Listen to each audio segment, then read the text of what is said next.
Hey YouTubers, just a quick video. My parents have a F250 2005.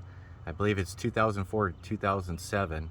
They were driving and they heard some really rattling noise and then they had black smoke.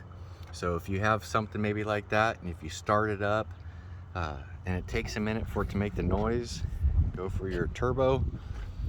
And I found they had a broken turbo shaft, so maybe this will help somebody if you got black smoke.